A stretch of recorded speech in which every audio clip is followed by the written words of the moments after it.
அதே பிலிப்பியர்கள் நிருபம் 2ஆம் அதிகாரம் 10வது வசனம் சொல்லுது, வானோர் பூதலத்தோர் பூமியின் கீழுள்ளோர் யாவருடைய முழங்கால்களும் அவருக்கு முன்பாக முடங்கும்.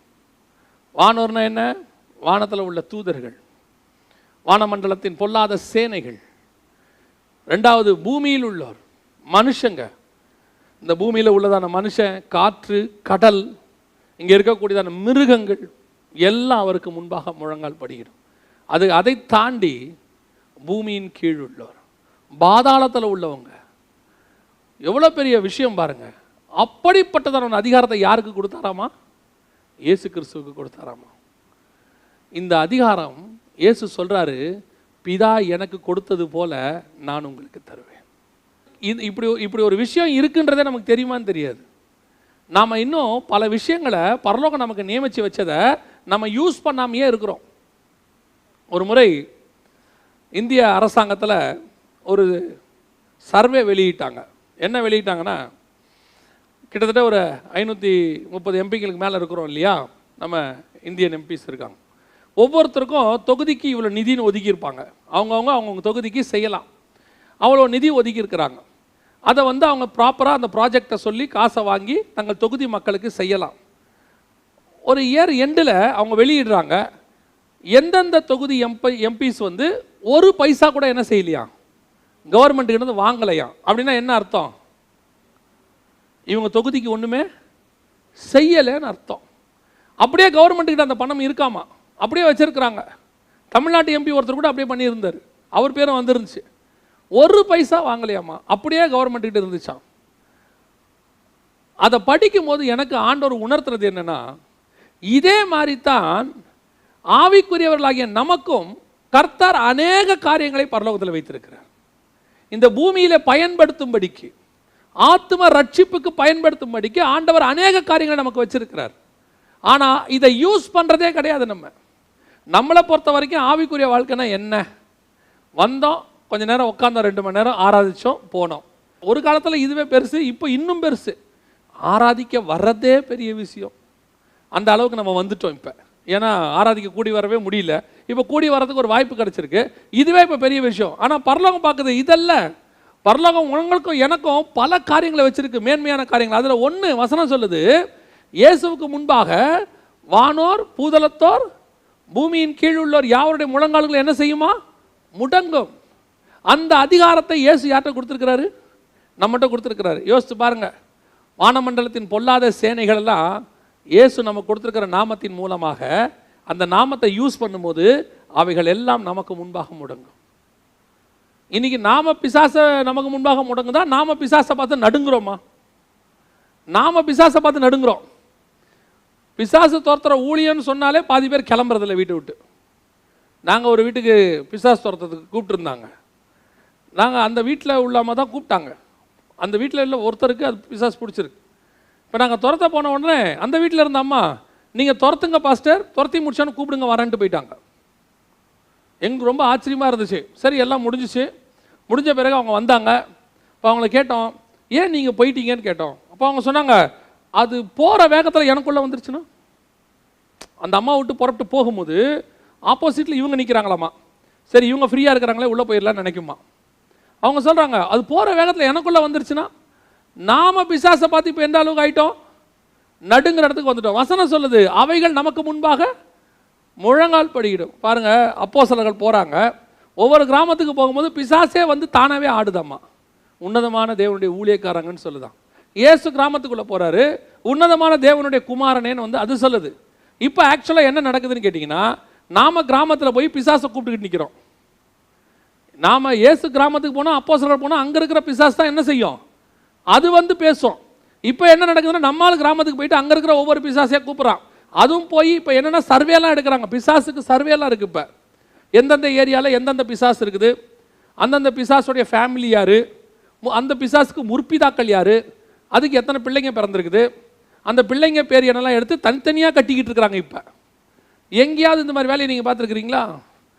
பிசாசுக்கு என்ன பேர் இருந்தா என்ன, எந்த ஊர் இருந்தா என்ன, அத்தனை பிசாசுக்கும் நடுங்கக்கூடிய ஒரு பெயர் நம்முடைய கரத்தில் கர்த்தர் கொடுத்து வைத்திருக்கிறார். அல்லேலூயா. அது 300 கோடி பிசாசு, 400 கோடி பிசாசு, எத்தனை கோடி பிசாசு வேணா இருக்கட்டும்.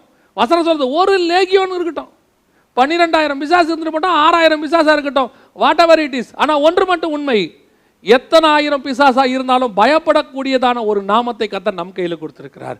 நமக்கு அந்த அதிகாரத்தை பிதா நம்ம கையில் கொடுத்திருக்கிறார். வானோர் பூதலத்தோர் பூமியின் கீழ் உள்ளோர் யாவரும் அந்த நாமத்திற்கு முன்பாக முடங்குவார்கள். அந்த நாமத்தை பிதா நம் கையில் கொடுத்து வச்சிருக்கிறார். எவ்வளவு பெரிய ஆசீர்வாதம். 2:11 சொல்லுது, எல்லா நாமத்துக்கும் மேலான நாமம். அதான் கர்த்தர் நமக்கு கொடுத்திருக்கிற பெரிய அதிகாரம். நம்ம கையில் கொடுத்து வச்சிருக்கிற பிதாவின் அதிகாரம் என்ன? எல்லா நாமத்திற்கும் மேலான நாமம். தைரியமா இருக்கணும். இது நமக்கு பரலோகம் கொடுத்திருக்கிற அதிகாரம். இன்னைக்கும் நம்ம ஆட்கள் இருட்டில் போக மாட்டேங்குது. இன்னைக்கும் நம்ம ஆட்கள் சுடுகாடு பக்கம் போக மாட்டேங்குது. கேட்டு பாருங்க, ஐயோ நைட்டில் சுடுகாடு பக்கம் போகக்கூடாது. ஏன்? என்ன போனால் என்ன? அங்கே உட்காந்துருக்கிறவங்க யாரும் ஏஞ்சி வந்துடுவாங்களா? அவங்க சொல்கிறாங்க, இல்லை அந்த பிசாசு பிடிச்சவன் சுடுகாட்டில் தானே இருந்தான், அவன் கல்லறைகளில் இருந்தான் இருக்குது. ஒரு பிசாசு பிடிச்ச அம்மா சர்ச்சில் இருந்துச்சு. பைபிளில் வசனம் அப்படி தானே சொல்லுது. ஒரு அம்மா எங்கே இருந்துச்சு? சர்ச்சிலே இருந்துச்சு. அதுக்காக சர்ச்சுக்கு போகாம விட்டுற முடியுமா? கவனிச்சு கொள்ளுங்க, எல்லாவற்றுக்கும் மேலான அதிகாரத்தை பிதா நம் கையில் கொடுத்து வச்சிருக்கிறார். அந்த அதிகாரத்தை இயேசு கிறிஸ்துவின் மூலமாய் நாம் பெற்றிருக்கிறோம். அந்த அதிகாரத்துக்கு அடையாளம் தான் அவருடைய மேலான நாமம். எதை கண்டு ஒரு நாளும் பயப்படாதீங்க, தைரியமா இருங்க. அதிகாரம் கொடுங்க, கட்டளை கொடுங்க. நீங்கள் சர்ப்பங்களை மிதிப்பீர்கள்னு இருக்கு, பிசாசுகளை துரத்துவீர்கள்னு இருக்கு, காற்றும் கடலும் நமக்கு முன்பாக அடங்கும். ஆண்டவர் கேட்கிறாரு, ஏன் அற்ப விசுவாசியை பயப்படுறேன்னு கேட்கிறாரு. அதுவும் இந்த கடைசி காலத்தில் அந்த அதிகாரத்தை பயன்படுத்துகிற சபையாக நம்முடைய சபை இருக்கணும்.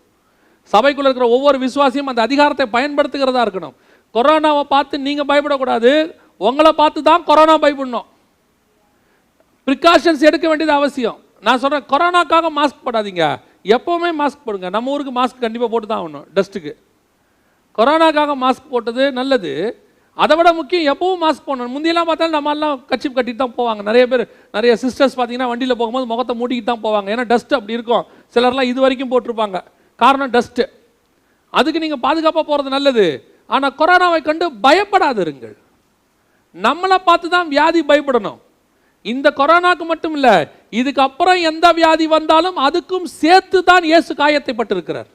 அவருடைய காயங்களால் நாம் குணமாகிறோம்னு சொன்னால், இன்னைக்கு வர டெங்குக்குமே அவர் காயப்பட்டுட்டார், இன்னைக்கு வரக்கூடிய கொரோனாக்கும் அவர் காயப்பட்டுட்டார். கொரோனாக்கு அப்புறம் வேற எது வந்தாலும் அதுக்கும் அவர் காயங்களில் மருந்து இருக்கிறது. இந்த அதிகாரத்தை நம் கையிலே, நம்முடைய சபையிலே கர்த்தர் கொடுத்து வச்சிருக்கிறார். ஒவ்வொரு விசுவாசியும் அந்த தைரியமாக தான் போகணும்.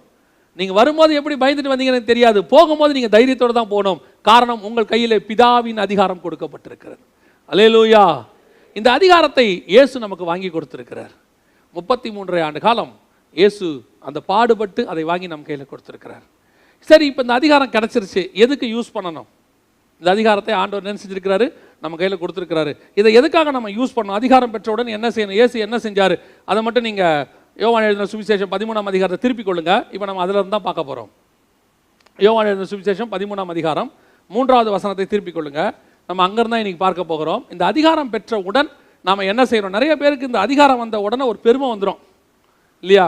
உலக பிரகாரமாக சொல்கிறேன், ஆஃபீஸில் ஒரு பதவி வந்துருச்சு, இல்லை ஊழியத்தில் கூட திடீர்னு பாஸ்டர் உங்களை கூப்பிட்டு ஒரு பொறுப்பு கொடுத்துட்டாரு, இல்லை நீங்கள் ஏதோ ஒரு இடத்துல ஒரு பதவிக்கு உங்களை கொண்டாந்து உட்கார வச்சுட்டாங்க. உடனே நம்ம தலைக்கு என்ன வந்துடும்? சில தலக்கணம், சில ஒரு ஒரு ஒரு ஒரு விதமான அதிகாரம். நான் யார் தெரியுமா அப்படின்னு ஒரு வந்துடும். ஆனால் இங்கே இயேசு என்ன பண்ணுறாரு? ரொம்ப ஆச்சரியமாக இருந்துச்சு பாருங்களேன். 13ஆம் அதிகாரம் 3வது வசனத்திலிருந்து வாசிங்க பார்ப்போம். தம்முடைய கையில் பிதா எல்லாவற்றையும் ஒப்பு கொடுத்தார் என்பதையும், தாம் தேவனிடத்திலிருந்து வந்ததையும் தேவனிடத்திற்கு போகிறதையும் இயேசு அறிந்து, போஜனத்தை விட்டு எழுந்து வஸ்திரங்களை கலற்றி வைத்து ஒரு சீலையை எடுத்து அறையிலே கட்டி கொண்டு, பின்பு பாத்திரத்தில் தண்ணீர் வார்த்து சீஷருடைய கால்களை கழுவவும் தாம் கட்டி கொண்டிருந்த சீலையினால் துடைக்கவும் தொடங்கினார். அப்போ அதிகாரம் எதுக்கு? இப்போ அதிகாரம் வந்துருச்சு. அதிகாரம் எப்போ வந்திருக்குது? இப்போ பிடிச்சிட்டு போக போகிறாங்க. நைட்டு கெத்செமனேக்கு போக போகிறாரு. அவர் என்ன பண்ண போகிறாங்க? பிடிச்சிட்டு போக போகிறாங்க. இப்போ பிதா அதிகாரத்தை கொடுத்துருக்கிறாரு. இந்த அதிகாரம் வந்தோடனே என்ன பண்ணணும்? நியாயம் வந்தால் நீங்களாக தான் நானாக தான் என்ன பண்ணியிருப்போம்? பிதா எல்லாவற்றையும் ஒப்பு கொடுத்தார். என்ன எல்லாத்தையும்? வானத்திலும் பூமியிலும் பூமியின் கீழ் உள்ள எல்லா அதிகாரமும் யார் கையில் வந்துருச்சு? இப்போ இயேசுக்கிட்ட வந்துருச்சு. இப்போ இயேசு என்ன பண்ணணும்? நியாயமா அவரு காலத்தானே கழுவ சொல்லியிருக்கணும் இப்போ ஒரு மந்திரி பதவிக்கு வந்துட்டாருன்னா அடுத்து அவர் என்ன வேலை சொல்கிறாரு? பக்கத்தில் நிற்கிறவனை கூப்பிட்டு ஷூ லேஸு கட்ட சொல்கிறாரு. ஆமாம் தானே?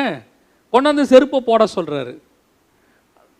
ஒரு ஊழியத்துக்கே வந்துட்டா கூட கொஞ்சம் ஊழியம் வளர்ந்த உடனே, ஊழியத்தின் ஆரம்பத்தில் அதெல்லாம் இருக்காது, கொஞ்சம் ஊழியம் வளர்ந்த உடனே என் பையன் யாராவது ஒருத்தர் தூக்கணுங்கிற எண்ணம் எனக்கு வந்துடுது இல்லை. ஒருத்தர் வந்து தானாக உங்கள் பையன் வாங்குறது வேற விஷயம், அது அவங்களுடைய தாழ்மை. ஓடி வந்து பேக் கொடுங்கய்யா நாங்கள் எடுத்துக்கிறோன்றது அவங்க விஷயம். ஏன் என் பேக்கை வாங்க யாருமே வரலங்கிறது தான் பெருமை. விசுவாசிகளே சொல்கிறேன், இன்றைக்கி ஆண்டவர் நமக்கு ஏதோ ஒரு அதிகாரம் கொடுக்குறாருன்னொடனே உடனே என்ன வரக்கூடாது? மண்டையில் கொம்பு முளைக்கக்கூடாது. உடனே நமக்கு ஆண்டவர் எல்லாத்தையும் கொடுத்துட்டாரு. சில ஆட்களுக்கெல்லாம் அந்த வீட்டுக்குள்ளே வந்து ஒரு அதிகாரம் கையில் சாவி கொத்து வந்துருச்சுன்னா என்னமோ ரிசர்வ் பேங்க் கவர்னர் ஆனதான் நினச்சிக்கிறாங்க. சிலர் நினச்சிக்கிறது இருக்குது. அப்படித்தான் என்னாச்சு ஏதாச்சு இல்லை, நானும் இதில் எனக்கும் பொறுப்பு இருக்குது, எங்கிட்டையும் சொல்லணும். அதை நீங்களாக கேட்டு வாங்கக்கூடாது, தானாக வரணும். அதான் மரியாதை. எந்த ஒரு மரியாதையும் தானாய் வரணும். நம்மளாம் என்ன செய்யக்கூடாது? கேட்டு வாங்கக்கூடாது. நான் வந்து நிற்கிறேன், என்னை வரவேற்க யாரும் இல்லை, அதுதான் அவங்க நமக்கு கொடுத்த மரியாதைன்னு அர்த்தம். அவ்வளோதான் அவன் நமக்கு மரியாதை கொடுத்துருக்குறான். நம்ம ஆட்கள் சிலர்லாம் போய் இறங்குற இடத்துல, அப்படி ட்ரெயினை விட்டு பிளாட்ஃபார்மில் இறங்குற இடத்துல என்னை வரவேற்க யாரும் வரலையா? அவன் தான் வரலையே. அதே தெரிஞ்சுக்க வேண்டியதான் நம்மளை எந்த அளவுக்கு மதிச்சிருக்கிறான்னு. உடனே இவங்க என்னை வரவேற்க யாரும் வராவிட்டால் எப்படி? நான் யார் தெரியுமா, நீங்கள் யாருன்றதை அவன் காட்டிட்டானே. ஏசு கிறிஸ்துவே அவ்வளோ பெரிய அதிகாரம் வந்த உடனே என்ன பண்ண தொடங்கினார்? கால்களை கழுவ தொடங்கினார். அப்போ அதிகாரம் கொடுக்கப்பட்டது எதற்காக? அதிகாரம் செலுத்துவதற்காக அல்ல, அதிகாரம் சேவை செய்வதற்காக. For service. இயேசு பிகம் as a servant. அந்த இடத்துல ஒரு ஒரு ஒரு வேலைக்காரனை போல மாறுகிறார்.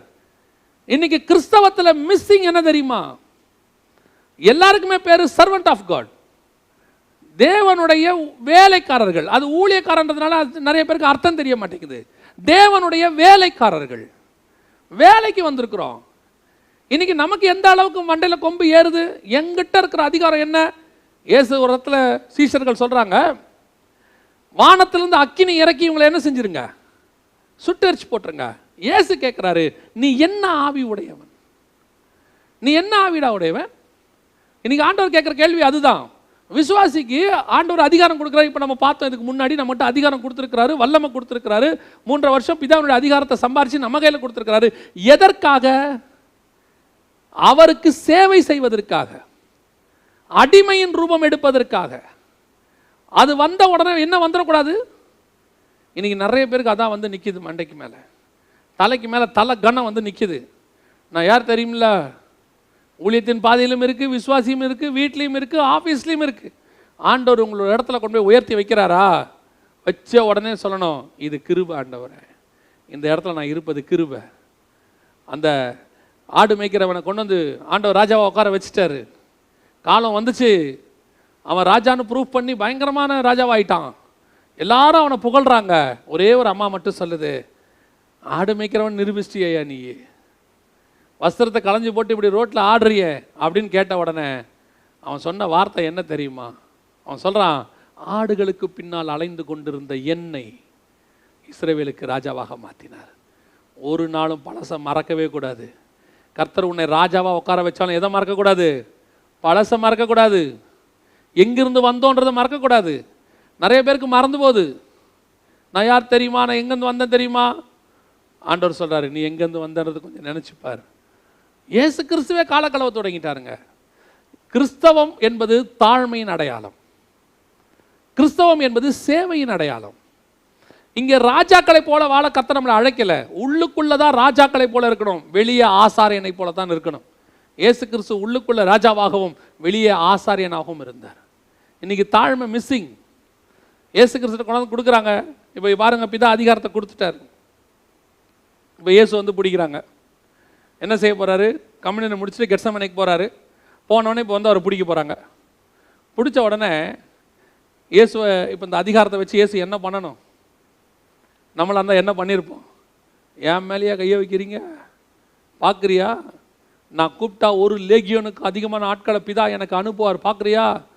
ஒரே நிமிஷத்தில் எல்லாத்தையும் என்ன செய்கிறோம் பார். நம்மளாக தான் அதான் செஞ்சுருப்போம். ஏன்னா இப்போ நம்மகிட்ட என்ன இருக்குது? டோட்டல் பவரும் இருக்குது.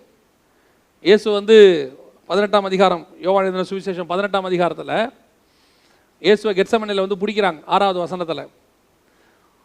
பிடிச்ச உடனே இயேசு அந்த இடத்துல யாரை தேடுகிறீர்கள்? உடனே அவங்க சொல்கிறாங்க, நசரேயனாகிய இயேசுவை தேடுகிறோம். உடனே அவர் நான் தான் என்று சொன்னார். உடனே அங்கே இருந்தவங்க எப்படி இருந்தாங்களா?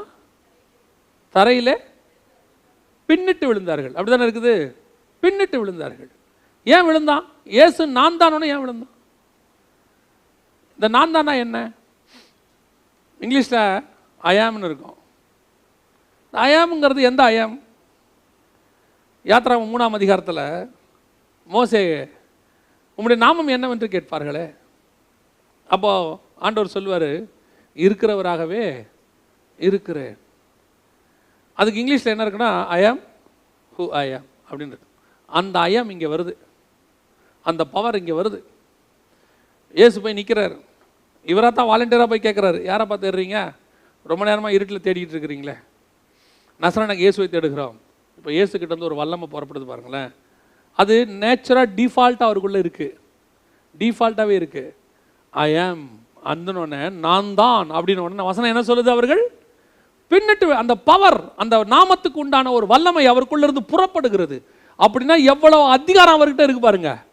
அவர் வாயிலிருந்து புறப்படுற ஒரு வார்த்தைக்கே பின்னிட்டு விழுந்தார்கள். ஒரு கூட்டமே போய் விழுது பின்னாடி.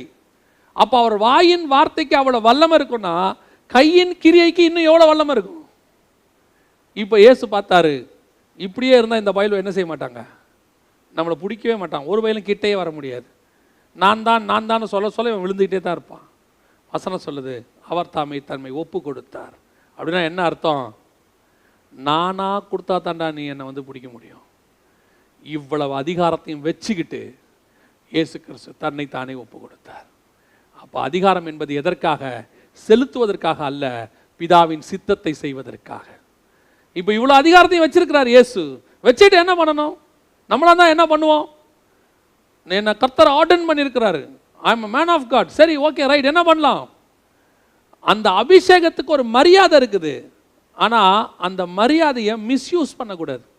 பாருங்க, ஒரு போலீஸ்காரர் இருக்கிறாங்க, அவருடைய போஸ்டிங்க்கு ஒரு கார் கொடுத்துருக்குறாங்க, மேலே ஒரு லைட் கொடுத்துருக்காங்க, அவர் அதில் போகிறாரு, நியாயம். ஆனால் அதை வச்சுக்கிட்டு அவர் என்ன செய்யக்கூடாது? இருக்கிறவனெல்லாம் கொம்பெடுத்து என்ன பண்ணக்கூடாது? அடிக்கக்கூடாது. வரவும் போகிறவனெல்லாம் அடிக்கக்கூடாது. நான் வரேன், நீ குறுக்கில் வரியா, நான் யார் தெரியுமா அப்படின்னு கேட்டார்னா அந்த அதிகாரத்தை அவர் என்ன பண்ணுறாரு? மிஸ்யூஸ் பண்ணுறாரு. இப்போ அந்த அதிகாரம் எதற்கு கொடுக்கப்பட்டது? இந்த அதிகாரத்தை வைத்துக்கொண்டு மக்களுக்கு சேவை செய்வதற்கு. இப்போ ஓட்டு போட்டு நம்ம எல்லாரும் தேர்ந்தெடுக்கிறோம். இந்த தேர்ந்தெடுத்தவங்களை எதுக்கு நம்ம தேர்ந்தெடுத்திருக்கிறோம்? அதிகாரம் கொடுத்துருக்கோம். இப்போ எதுக்கு அதிகாரம் கொடுத்துருக்குறோம்? அவங்க இஷ்டப்படி நம்மளை க்ரஷ் பண்ணுறதுக்கு இல்லை, அவங்க இஷ்டப்படி ஆளுவதற்கு இல்லை, நம்முடைய நன்மையை செய்வதற்கு அவர்கள் அங்கே இருக்கிறார்கள். நமக்கு என்ன தேவையோ அதுக்கு தான். இப்போ பிதா எதுக்கு அதிகாரம் கொடுத்தார்? இயேசுகிட்ட ஏற்கனவே அதிகாரம்லாம் இருக்கு. என்ன அதிகாரம் இருக்குது? காற்றும் கடலும் அவருக்கு அடங்கும், வானமண்டலத்தின் பொல்லாத சேனையெல்லாம் ஓடும். அவ்வளோ அதிகாரம் இயேசுகிட்ட இருக்கு. இப்போ எதுக்கு அதிகாரம் கொடுத்தாரு? இந்த உலகத்தின் மொத்த பாவத்தை நீ சுமந்து தீர்க்க போற. இந்த பாவத்தை சுமந்து தீர்க்கிறதுக்கு இயேசுக்கு வைக்கப்பட்ட கடைசி சோதனை என்ன தெரியுமா? இப்போ உன் கையில் முழு அதிகாரத்தையும் கொடுத்துருக்கிறேன், இதில் எல்லாத்தையும் வச்சுக்கிட்டு நீ அடி வாங்கணும். இது எல்லாத்தையும் வச்சுக்கிட்டு அவன் கெட்ட வார்த்தை பேசுவான், அதை நீ கேட்டுக்கணும். இவ்வளோ அதிகாரத்தையும் உன் கையில் வச்சுக்கிட்டு அவன் கேட்பான், நீ தேவனுடைய குமாரன் கீழே இறங்கி வா அப்படிம்பான். அமைதியாக இருக்கணும். அதுதான் உனக்கு கொடுக்கப்பட்ட அதிகாரத்துக்கு பிதா வச்சிருக்கிறதான டெஸ்ட். இன்னைக்கு என் கையில் கொடுக்கப்பட்ட அதிகாரத்தை வச்சுக்கிட்டு நான் என்ன செய்கிறேன்? ஏன் இஷ்டப்படி. இயேசு போய் கெத்செமனேல ஜெபம் பண்றார். என்ன பண்றார் தெரியுமா? பிதாவே, இது இந்த பாத்திரத்தை உமக்கு சித்தமானால் என்னை விட்டு நீங்கும்படி செய்யும், ஆகிலும் என் சித்தத்தின்படி அல்ல. பிதா இப்போ எல்லாத்தையும் அவருக்கு ஒப்பு கொடுத்துட்டாருங்க. அவர் நினைச்சா என்ன வேணாலும் செய்யலாம், அவர் நினைச்சா என்ன வேணாலும் செய்யலாம். ஆனால் அப்பையும் கூட ஆண்டவரே, என் சித்தம் அல்ல உம்முடைய சித்தம்.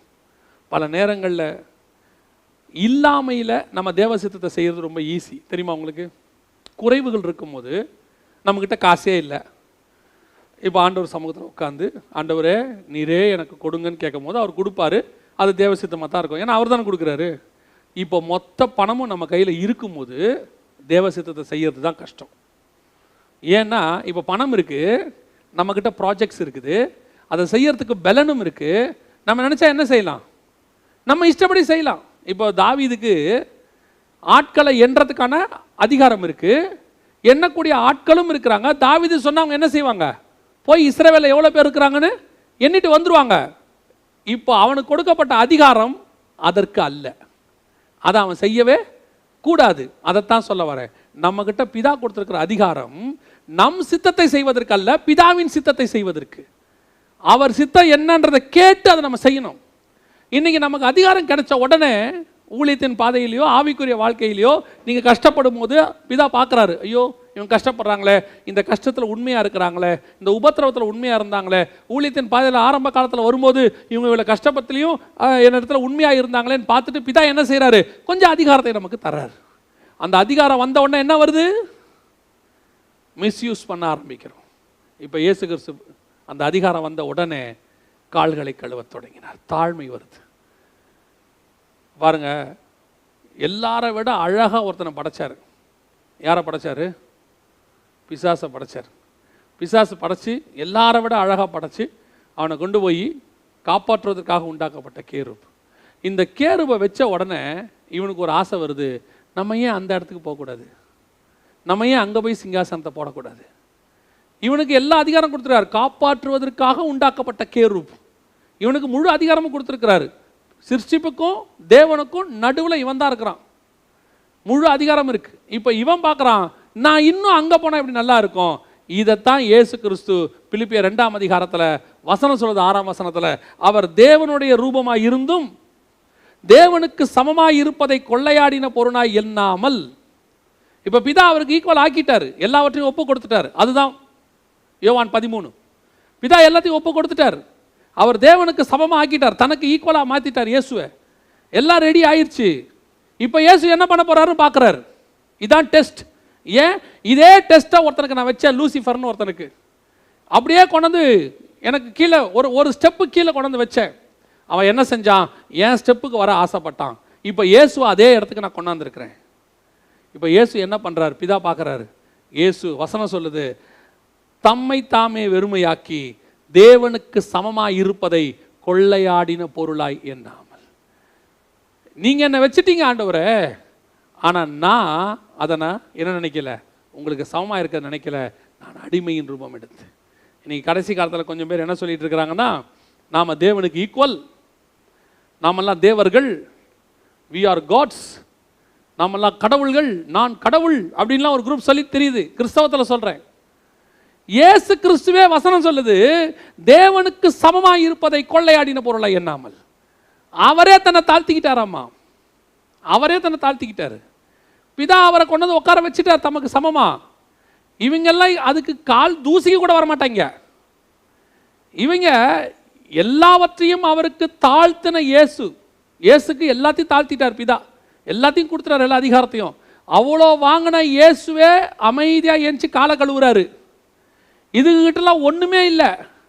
இவங்கெல்லாம் போடுற போடு இருக்கு பாருங்க. நல்ல வேலை பிதா இவங்களுக்கு அந்த இடத்த கொடுக்கல. கொடுத்துட்டாங்கன்னா பிதாவே இவங்க ஒரு ரேஞ்சுக்கு பேசியிருப்பாங்க. இன்னைக்கு அப்படி தான் நடக்குது. லூசிஃபருடைய ஆவி அது. லூசிஃபர் தான் என்ன பண்ணுவான் தெரியுமா? நான் அந்த இடத்துக்கு போனோம், நீங்கள் தேவர்களை போல இருப்பீர்கள். அந்த ஆசை யாருக்கு வந்துச்சு? ஆதாமுக்குள்ள வந்துருச்சு. ஆனால் வசனம் சொல்றது, இயேசு என்ன செய்தாரான்னு தெரியுமா? எல்லா அதிகாரத்தையும் வாங்கின பிறகு தன்னை அடிக்க ஒப்பு கொடுத்தார். பிதாவின் சித்தத்தை நிறைவேற்றுவதற்கு தன்னை ஒப்பு கொடுத்தார். இன்னைக்கு முழு அதிகாரத்தையும் ஆண்டவர் எதுக்கு உங்களுக்கு கொடுத்துருக்கார் தெரியுமா? நம்முடைய சித்தத்தை செய்வதற்கு அல்ல, தேவனுடைய சித்தத்தை செய்வதற்கு. உங்கள் வாழ்நாள் முழுவதும் தேவனுடைய சித்தத்தை செய்வதற்கு தான் அதிகாரம் கொடுக்கப்பட்டிருக்கு. ஒரு உலகத்தானே சொல்கிறாங்க அதிகார துஷ்பிரயோகம்ங்கிறான். ஏன்? கொடுக்கப்பட்ட அதிகாரத்தை அவனுக்குன்னு பயன்படுத்தினா அதுக்கு பேர் என்னது? அதிகார துஷ்பிரயோகம். கொடுக்கப்பட்ட அதிகாரத்தை சட்டத்துக்கு புறம்பா பயன்படுத்தினா அதுக்கு பேர் என்னது? அதிகார துஷ்பிரயோகம். அப்போ அதே மாதிரி நமக்கு பிதா அதிகாரத்தை கொடுத்திருக்கிறார். அதை பிதாவின் சித்தத்தின்படி பயன்படுத்தினாதான் அது சரியான அதிகாரம். நம்ம இஷ்டப்படி செஞ்சு நம்முடைய சுய சித்தத்தை நிறைவேற்றுவதற்கு அதை பயன்படுத்தினா அது அதிகார துஷ்பிரயோகம். இப்போ இயேசு அதிகாரத்தை பெற்றுக்கொண்ட பிறகு தன்னைத்தானே தாழ்த்தினார், வெறுமையாக்கினார், கால்களை கழுவினார். உங்களை ஆண்டவர் ஒரு ஸ்தானத்துக்கு உயர்த்துறாரா? தாழ்மையோடு இருங்க. ஆண்டவர் ஒரு ஸ்தானத்துக்கு உங்களை உயர்த்துறாரா? பொறுமையோடு இருங்க. உடனே உங்களுக்குள்ள என்ன வந்துடக்கூடாது? பெருமை வந்துடக்கூடாது, மமதை வந்துடக்கூடாது. ஒருவேளை உங்களுக்கு ஒரு டேலண்ட் இருக்கும், அந்த டேலண்ட்டில் கர்த்தர் கொஞ்சம் உயர்த்துவார். அந்த உயர்வு வந்த உடனே நீங்கள் என்ன பண்ணிடக்கூடாது, நான் யார் தெரியுமா, எங்கிட்ட இருக்க டேலண்ட் என்ன தெரியுமா, என்ன மாதிரி பாட முடியுமா, என்ன மாதிரி பாட்டு எழுத முடியுமா, என்ன மாதிரி இசை வாசிக்க முடியுமா, என்ன மாதிரி பிரசங்கம் பண்ண முடியுமா, என்ன மாதிரி ஆட முடியுமா, ஓட முடியுமான்னு கேட்கக்கூடாது. முடிவு பரியந்தம் தன்னை தாழ்த்தினார், சிலுவையின் முடிவு பரியந்தம். இவ்வளோ அதிகாரத்தையும் வச்சுக்கிட்டு சிலுவையில் அந்த கேள்வி கேட்குறான், அவரை பொறுமையோடு கூட சகித்தார். அப்போ இவ்வளோ அதிகாரம் எனக்கு எதுக்குங்க, இவ்வளோ அதிகாரம் எனக்கு எதுக்கு? இயேசு சிலுவையில் மரணத்தை, அந்த பிதாவின் சித்தத்தை செய்வதற்குத்தான் இவ்வளோ அதிகாரம் கொடுக்கப்பட்டது. அந்த அதிகாரத்தை வச்சுக்கிட்டு இயேசு என்ன பண்ணணும்? அந்த மரணத்தை ஏற்று பிதாவின் சித்தத்தை செய்யணும். அதுக்கு தான் அதிகாரமே. உங்களுக்கு எனக்கும் ஆண்டவர் அதுக்கு தான் அதிகாரத்தை கொடுத்திருக்கிறார். எதற்காக? பிதாவின் சித்தத்தை செய்வது.